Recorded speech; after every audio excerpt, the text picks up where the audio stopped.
हरे कृष्णा। भगवत गीता की इस वीडियो में हम शुरू करेंगे 18वें अध्याय का छठा श्लोक। देखिए, भगवान इस श्लोक में ये कह रहे हैं कि आप इन सारे कार्य को किसी प्रकार की, किसकी बात चल रही है? पिछले श्लोक में यज्ञ, दान और तपस्या के बारे में बात हुई थी।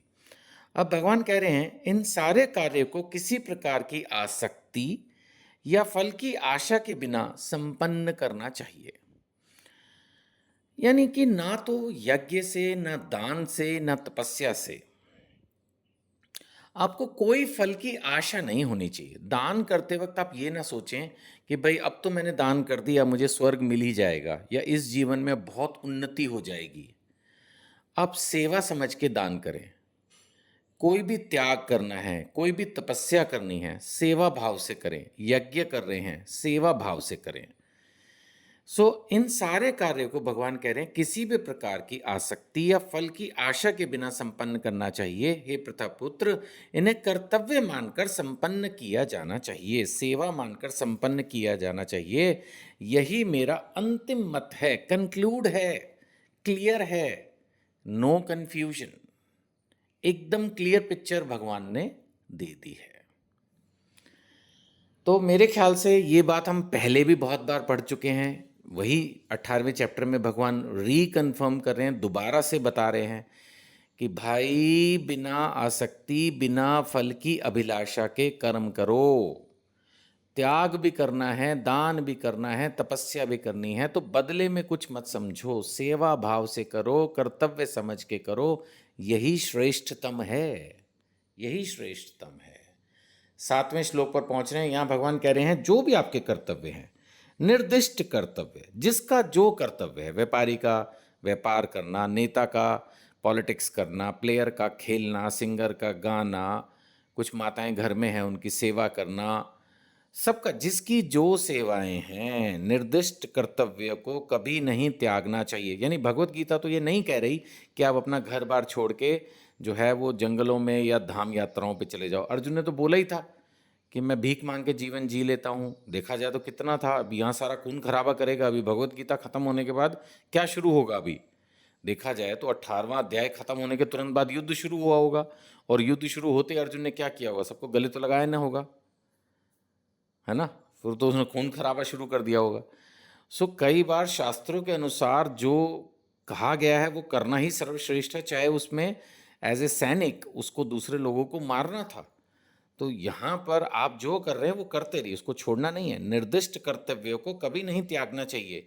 यदि कोई मोहवश अपने नियत कर्मों को त्याग कर देता है तो उसको तामसी कहा है भगवान ने। अब तो हम समझते हैं कि तामसी is not good, rather it is bad. बुरा है तामसी त्याग। अगर कोई अपने काम छोड़ छाड़ के बैठ जाए तो ये त्याग तामसी कहा है। आगे चलते हैं 8वें श्लोक में क्या कह रहे हैं भगवान। 8वां श्लोक भगवान कह रहे हैं जो व्यक्ति नियत कर्मों को कष्टप्रद समझकर या शारीरिक क्लेश के भय से त्याग देता है। कुछ लोगों को होता है ना, अरे यार इसमें तो बहुत झंझट है, छोड़ो इस काम को, इससे अच्छा तो अपन, जैसे उसकी ड्यूटी कोई डिफ़िकल्ट ड्यूटी है। अब जैसे मेरे को ऐसा लगता है कि पुलिस वाले हैं आर्मी के लोग हैं, इनकी ड्यूटी तो बड़ी सख्त होती है, बड़ी मुश्किल होती है ना?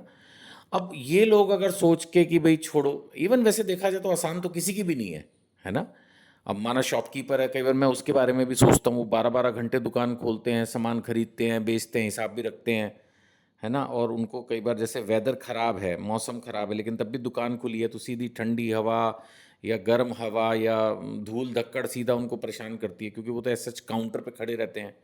हर कोई तो शोरूम नहीं है ना शीशे वाला जिसमें अंदर बैठे हों, तो उनकी भी ड्यूटी सख्त है। तो जो व्यक्ति नियत कर्मों को कष्टप्रद समझकर या शारीरिक क्लेश के भय से त्याग देता है, भगवान कह रहे हैं ये उसका त्याग रजोगुण है। ऐसा करने से कभी त्याग का उच्च फल प्राप्त नहीं होता। मतलब अगर वो सब छोड़ छाड़ के बैठ जाए तो ये नहीं है कि उसको अप्रिशिएट करेंगे कि वाह इसने तो भैया अब मोह माया त्याग दी। भगवान कह रहे ऐसे तो मोह माया त्यागना is not the right way. आप अपना कर्म करते रहिए, ये त्याग, ये संन्यास नहीं माना जाएगा। यही सोच के कि सिर्फ आपने काम छोड़ दिया कि भाई ये तो बहुत टफ है, डिफ़िकल्ट है, मैं नहीं करता, ये नहीं चलेगा। काम तो करना पड़ेगा, मेहनत तो करनी पड़ेगी। 9वें श्लोक में पहुंच रहे हैं। अब भगवान कह रहे हैं जो मनुष्य नियत कर्म को करणीय मानकर करता है। करणीय, करना ही है ये तो भाई, ये तो मेरी सेवा है, करना था, कर रहा हूं, करता रहूंगा। और समस्त भौतिक संगति, एक तो ये भौतिक संगति बहुत बेकार होती है। बहुत दुनिया में ऐसे लोग हैं जिनको बस गप्पे मारनी होती हैं, या देश का जो प्रधानमंत्री है, राज्य का जो मुख्यमंत्री है, उसकी बस बुराइयां करनी होती है। कितनी बातें करवा लो उनसे इस विषय में, कोई फायदा नहीं है, waste of time, waste of time. ऐसे कितनी मतलब जो है, मैं ये नहीं कह रहा कि ऐसा लेडीज़ ही करती हैं, बट ऐसा बोला भी जाता है, और थोड़ा लेडीज़ के साथ ये समय भी रहता है तो वो अड़ोस पड़ोस की औरतों के बारे में बातें कर रही हैं, अरे वो ऐसी वो वैसी। अगर आप ध्यान से सोचो तो कितना ज़बरदस्त मनुष्य जीवन की बर्बादी है ये सब। उस समय को हम देश की सेवा में, समाज की सेवा में, परिवार की सेवा में लगा सकते हैं। शरीर की सेवा कर लो, स्वस्थ बना लो, प्राणायाम कर लो, एक्सरसाइज कर लो, वॉक कर लो, जिम चले जाओ, कुछ तो कर लो। ये तो वेस्ट ही है ना। इससे अच्छा तो मैं कहूँगा कि आप कोई ऐसा मधुर संगीत सुन लो, कम से कम एक दिमाग को शांति तो मिलेगी। चुगली चुट्टे मतलब पता नहीं क्या बोलते हैं इसको, ये इस तरह की जो गप्पेबाजी है कभी कभी ठीक है। मैं ये नहीं कह रहा कि बिल्कुल वो तो गहन पाप है, ना ना ना, वेस्ट है, मतलब बेकार है।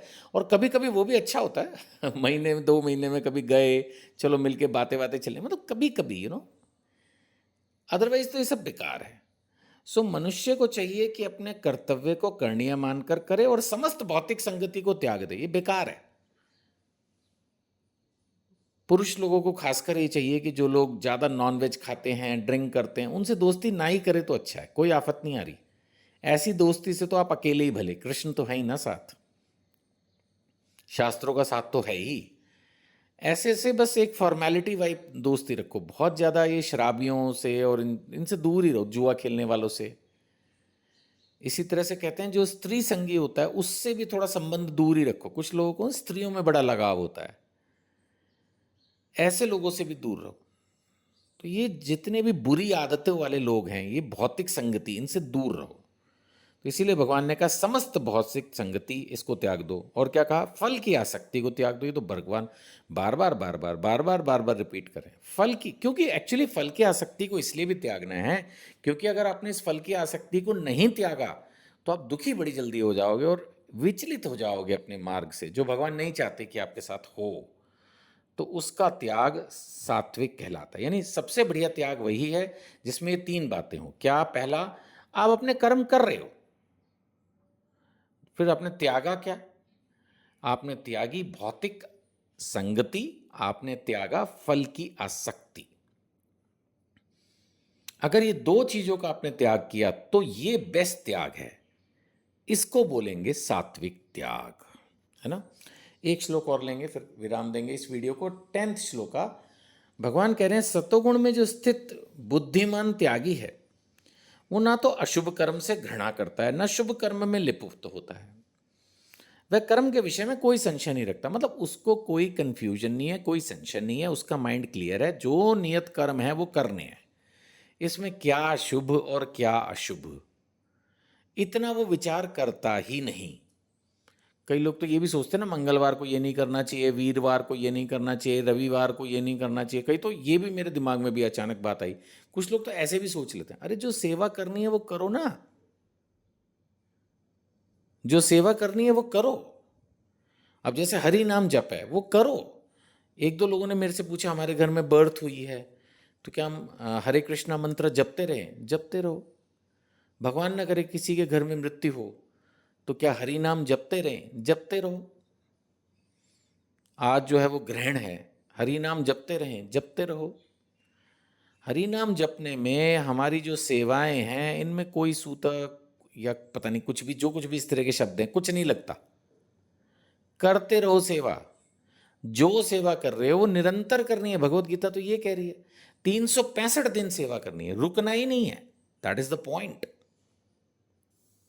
ठीक है ना।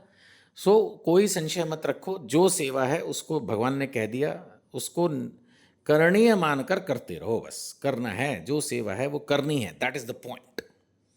ठीक है जी, हरे कृष्णा।